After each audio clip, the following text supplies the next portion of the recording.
మనం multiple times food తీసుకోవడం అనేది మన ఫ్యాట్ లాస్ కి హెల్ప్ అవుతుందా? ఆన్సర్ చెప్పాలంటే నో. బికాస్ దానికన్నా ముందు మన ఫుడ్ కి ఇన్సులిన్ ఎలా రెస్పాన్స్ అవుతుందో చూద్దాము.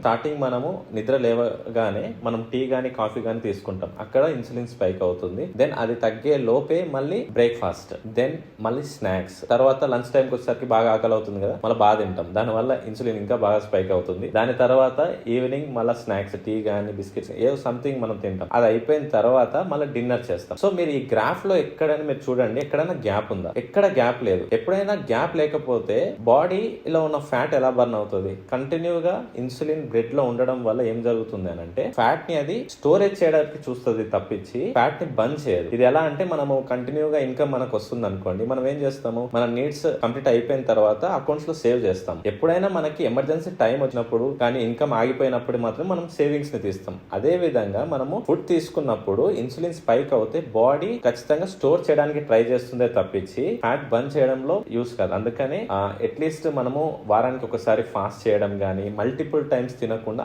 ఆకలి అయినప్పుడు తినడం ప్రిఫర్ చేయడం అనేది చాలా చాలా ఇంపార్టెంట్ అన్నమాట. సో మీకు దీనికి సంబంధించి ఏమైనా డౌట్స్ ఏమైనా ఉన్నా కూడా you can message or comment me. That's it అండి. Thank you very much. మీరు ఈ ప్రాబ్లమ్స్ నుంచి బాధపడుతుంటే, ఈ ప్రాబ్లమ్స్ ని రివర్స్ చేసుకోవాలని అనుకుంటే కామెంట్ చేయండి లేదా పర్సనల్ గా మెసేజ్ చేయండి. To know more details the link is in the bio. Thank you very much.